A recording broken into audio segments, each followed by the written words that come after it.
they bring in the casket.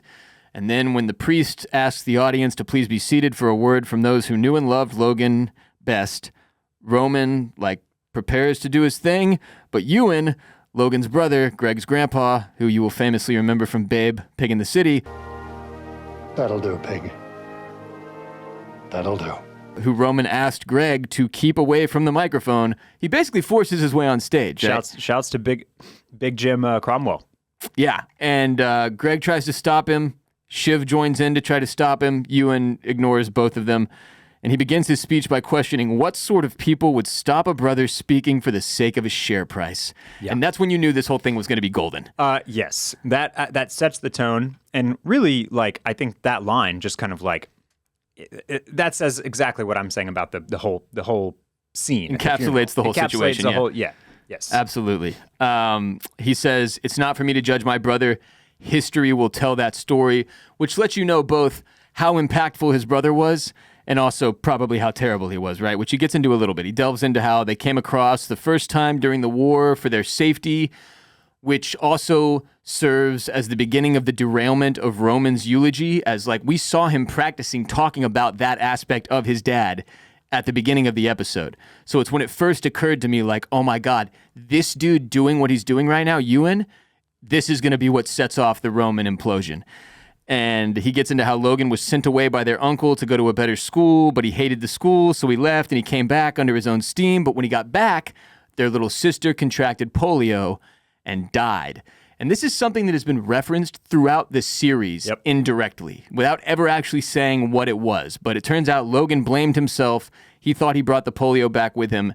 And as Ewan says, their aunt and uncle did nothing to disabuse him of that notion. So essentially, he carried it with him the rest of his life. And we get a little insight here into how the monster that was Logan Roy was born, right? He's got all this trauma that we're watching actively be unfolded and passed on to his kids, right? That the poison dripped through. Mm-hmm. Well, it turns out he wasn't the beginning of that poison, that there was stuff that was done to him and things that he had to carry that turned him into the broken monster that he was, which is often the case. And the thing that the older I get, the more I learn about people. You want to be angry at someone and blame them for the way that they are. Well, there's typically somebody else whose fault that is. And it's kind of one of the sick things about generational trauma, which is one of the large focal points of this show. We get a shot of Roman absorbing Ewan's eulogy, and you can see that he's rattled, from the truth about his father and imagining himself having to follow up what Ewan is saying. Yeah, there's this, and I would describe both Ewan's eulogy as well as Kendall's this way, but there's kind of this stream of consciousness, bebop poetry aspect to it. Definitely with Kendall's, where what some of what they're saying is almost like nonsense, or at least is the syntax, the diction, the word choice is all very just kind of it doesn't flow all that well. You want me to give you one of the parts you're talking about? Yeah. When Ewan says, "He darkened the skies, closed men's hearts, fed that dark flame in men, the hard, mean, hard, relenting flame that keeps their hearts warm while another grows cold, their grains stashed while another grows hungry." And you're just kind of like, what? Yeah. There is deep meaning to what he says. And then I think, to your point, the parallels between his little sort of poetry-esque rant here, which is planned, versus Kendall's, which is unplanned, off the top, and I think much more nonsensical. Yes, was intentional. I think, but they both just kind of have this rhythm to it, where it's this is not poetry. This is not a speech that has been honed and crafted and workshopped, and right, it's very. Ewan has notes or whatever, but this is from the heart. It's kind of off the cuff a little bit. It's just it hasn't been edited by someone else. He didn't bring in a ghostwriter, right? He says he uses the same adjectives a couple of times, here and there, or kind of back to back in a way. Yeah. And I think that nature of it, the fact that it's kind of I don't know if spacey is the right word, but the kind of the way that it kind of flits and floats around, but is really impactful, almost because of its kind of weirdness or whatever you want to call it. And it's truth too, yeah. And, I think that the whole, just the way that it sounds, it is part of what gets to Roman as well. I think so. Because it's not just a brother getting up there and saying some sad things, or even some true things, or even some mean things about a brother. It's 6'4" Ewan up there, fire and brimstoning with all like this with this crazy speech. And I think I think that's because the reason I'm talking this through is because I was kind of trying to figure out like what exactly is it that shakes Roman. And first he's thrown off course. Like if he's the plan has been disrupted. The plan has been disrupted, and so what's the famous line? It's like everybody loves a plan until you get like punched in the face or something like that. Yeah. That I think Shiv uses it earlier in the season, and so it's like if he can just get up there and start, the facade is intact, and he can set the tone. But this kind of like breaks through that a little bit. It destroys that. Yeah. And I just think that I feel like the way that Ewan delivers this speech is a piece of what just kind of like unsettles Roman. Yeah. I mean, it's definitely, to me, it was the way that this throws off the plan, but also just the brutal, raw honesty with which he delivers this entire thing, where it's which Romans is not going to have. Romans is not going to have any honesty. No, right? It's not going to have any real oomph to it. It's not going to have any vim. Yeah, he was going to do what people typically do at funerals, right? That's the thing. You don't know at funerals. Sometimes you get the version where everybody goes up and just paints the person who passed away in as light, like as good of a light as possible. Right. But sometimes you get a family member up there who's like, fuck all this fakeness. I'm going to be real with it and talk about this human as they were. Yep. And in this case, you're starting off with an estranged brother of the deceased just eviscerating Logan Roy, right? I mean, he says that he gave away a few million of his billions, but he was not a generous man. He was mean. He made but a mean estimation of the world, and he fed a certain kind of eagerness in men because he had a meagerness about himself. And he even goes so, like, the part of it that was even more rattling, I think, is when he questions him. Oh, he's like, and maybe I have that too. Yeah. Maybe I do, but I try.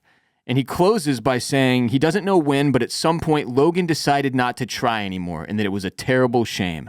And it really just frames up beautifully, but also in a very sad way, the entire essence of what Logan Roy was, that he was this brutal, powerful, intelligent, driven human, but he was also broken, and he took advantage of the meagerness of men, right? And that he sort of sowed discontent wherever he went, sort of thing. I mean, it was like, I felt like it was justice in a way. Like, I was kind of like, fuck yeah, Ewan, let's go, dude. Because like you said, Roman would have just gotten up there and done the whole bullshitty thing. Yeah. So Ewan steps down from the altar, and it's Roman's turn to get up there and speak. And when Ewan sits down next to Greg tells him, that was a good, hard take you gave. I love that. Dude, you can see Greg playing every angle, right? Yes. Staying good with your grandpa, because you don't know, this shit may fall apart now here, son. You gotta have another option. Roman's eulogy does not go well. On the way up to the altar, Frank asks him, "Are you okay, son?" And Roman's like, yeah, pre-grieved. Not your son. And he gets up there, he fumbles his note cards, he tries to arrange them on the podium, and he begins his speech with a voice that can only be described as childish. Yeah. He goes from this puffed up big man in the mirror back at his place to being a little broken boy. Yeah, exactly. And it was tough to watch. He was a great man in the... He barely makes it through one sentence before looking over at the coffin, and that's when the wheels come off the cart. He asks his siblings to come up. I was like, oh God, what is he doing? Then he just starts weeping. He just breaks. He asks if Logan is in the coffin. He says, can we get him out? Yeah. And you're just like, oh, it wasn't real for this dude this whole time. This is another piece of it that happened when Ewan was speaking. I think it finally became concrete in Roman's mind that his reality is that his father is indeed actually gone, that he is in that box right there. Credit to Kieran Culkin here, because after an episode and a half where Roman just absolutely reminds you that he's the worst, I mean, I was full of empathy for him. I felt awful for him. I think I even like teared up watching him deliver that, like, can we get him out line? Yeah, dude, that was tough. It's really, really tough. And I think that kind of like what you said about, you have people and they are the way they are, and a lot of that comes from something that they grew up with or how they were treated. And like we see this play out in the end of the episode, but I think Roman as kind of the I always want to think that he's the youngest. Have to remind myself that Shiv is actually the youngest. But Roman's place in the family is kind of like the youngest boy at the very least, and kind of like he was a punching bag, man. Yeah, and just the kind of the punching bag of the family. Like he was so shaped by the way that they grew up and the things that happened to him and the way that his dad and his siblings treated him. And to watch him be the one that is like the biggest champion for his dad in the end, it's just all so heartbreaking, because you know that like every little piece of the puzzle is there for a reason, and like it's all just spilling out now. And Shiv and Kendall are just better equipped and better practiced at just kind of resolving and stoning themselves to not let things in or to not let things back out. And Roman can't do it. And so it's like the fact that he's able to show the emotion, or that it pours out at all, is like, you almost kind of appreciate it in a way, because none of them can actually do that. Well, I think the dam breaks. I mean, he had the most severe version of Stockholm Syndrome of the three. Mm-hmm. And I think Shiv and Kendall are a lot more honest with themselves about what their father was, whereas Roman is such a beaten, abused little puppy dog that all he can do is side with his master. Yeah. And I mean, it was an amazing performance from Kieran Culkin. It's so conflicting to me, because I hate this character so much, and yet Kieran deserves an award for portraying him. Like, fans are up in arms, like, oh, he's going to get an Emmy. Kieran Culkin is going to get an Emmy, and he very well might. He has been, like we've said repeatedly this season, one of the most improved players by far. Like, this guy is crushing it. I mean, I think he's like, it's one of those weird situations where you always think like Macaulay Culkin would obviously be the most famous Culkin. And maybe he still is, because Home Alone is tough to beat. But this is crazy, the breakthrough performance he's having here. Yeah. And it turns out pre-grieving, not a thing. Not a thing, yeah. Not a thing. That is true. I thought they did a beautiful job after the episode discussing like this is often the way human beings react to death. You initially have this loss and you don't feel it. You feel almost numb to it. Yeah. And you're kind of like, okay, maybe I'm good. And then all of a sudden, at an unexpected point, it washes over you and you're broken by it. Yeah. And that was certainly what happened here with old Roman. He also failed to participate in both the Living Plus presentation and the eulogy. Yes. And I think him not doing this eulogy and breaking down emotionally up there in front of all these powerful people likely severed his relationship with Mencken as well. I got the impression that Mencken was like, and that is not my guy. Yep. Right? That's definitely part of it. Which is not good for Rome in terms of his professional career, which frankly he does not deserve to have. So Kendall is forced to go up there and attempt to fill in for Roman, and he starts off at first being like, I've got these words for my brother, and like you can tell he's like, okay, I'll just piece together these note cards that Roman had. Right. He even has like a pen. He's like, I'll just quickly I'll distract and talk while I jot down, and he's like, oh, fuck it. And he begins, I don't know how much I know, but I knew my father, and he acknowledges a lot of truths about his father. Frankly, if the goal was to take what Ewan did and spin it and tell the other side, as they kept saying, Kendall did a phenomenal job. Yeah. Because he acknowledges that his dad was a brute and that what his uncle Ewan said was true, but he credits him for building and being a man of action, essentially. And by the end of it, you're like, oh my God, Kendall speaks of his father like his father was God. And I thought that was a very cool representation of the way Logan's presence loomed over his children, because Kendall says, like, look at it, the lives and the livings. This was where he got into a lot of nonsense here. He said a bunch of shit that you're like, I don't even think that sentence made sense. That didn't. What is it? The blood force, the life force. Look at the money. things he made. The corpuscles. Yes, the money, the corpuscles of life gushing around this nation, this world. And he gets into like the buildings he made stand of ships, steel holes, amusements, newspapers, shows, and films, and life, bloody, complicated life. He made life happen. He made me and my 3 siblings, and yes, he had a terrible force to him and a fierce ambition that could push you to the side, but it was only that human thing, the will to be, and to be seen, and to do. It was almost Shakespearean. Very much so. Just like in the way where sometimes, I mean, almost biblical in a way too, where sometimes you read the Bible or Shakespeare and you'll get through a paragraph and be like, I don't have a fucking clue what was just said. That was all nonsense words. What the hell was that? I appreciated it though, because like as flowery as some of this was, he ends the speech and you know what he's saying. You know what he's talking about, despite all of the craziness Absolutely. of the blood force and the corpuscles and the And the gushing, yeah. and the gushing and the life and the buildings and the steel holes and all of that. Yeah. You understand what he's saying, that Logan's sheer will of making things happen and all of those things creating ecosystems and economies around them Yeah. is a powerful, amazing, awe-inspiring thing. He was Even a force. Even if there is a shitload of downside to it, right? It's like looking back at I brought up empires at the beginning of this thing. It's like you look at like Alexander the Great, or any of the historical figures, conquerors like that, like unbelievable people that achieved like kind of like just wild, unimaginable feats. Mostly bad people. Mostly monstrous, yeah. That did awful things. Yeah, there's one in particular that stands out. Hitler. Terrible, terrible person. But if you wanted to make a speech like this about Hitler, say, oh, he did a lot of different stuff. I can recall that Kanye West recently tried to. You could make that speech. It wouldn't be morally sound.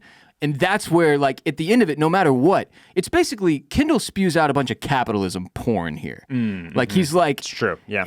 And they even give you a shot of both Mattson and Mencken looking aroused. Like they're they're into oh, it. fuck yeah, this is fucking that's fucking hard. Yeah, when he turns and acknowledges the money of it all, that definitely gets some people in this particular audience going. He does. He closes with, and there wasn't a room from the grandest stateroom where his advice was sought to the lowest house where his news was played, where he couldn't walk and wasn't comfortable. He was comfortable with this world, and he knew it. He knew it, and he liked it. And I say, amen to that. And the entire church applauds. Yeah. As nonsensical as it may have been, there was the overall message was essentially, my father was a brute force of human nature. Yeah. Right? He was, never says like he was a great guy, but he did a lot. And he was crazy good at being who he was, right? Yes. Then Shiv takes the stage and does her own eulogy as well. And just the part of it that really stuck with me was like when she says, you did okay, Dad. Like she looks at the coffin and speaks to it directly. And she's like, we're all here and we're doing okay. We're doing okay. She says, so goodbye, my dear, dear world of a father. And it kind of it also reminded me of this notion that we can have, that we can all have as children of our parents. Especially when you're a small child, your parents are your world. They're everything to you. They are godlike in many, many ways, especially when you're a small child. Now, you're supposed to grow out of this because they're supposed to let you and even help you. But with these kids, that's not the way Logan handled parenting. He remained their world until his death. And now as a result, with him removed, they're all fucked and broken. And that the show says so much about so many different things on so many different levels. Like where I'm watching Kendall's speech and I'm like, oh yeah, Kendall is crushing this from the perspective of he needs to mop up the mess that Roman and Ewan have created. Yeah. But then from the perspective of being truthful about what his father did to him and his family, he's not really. Yeah. He's achieving goals for his professional life, but what does that say about him as a person?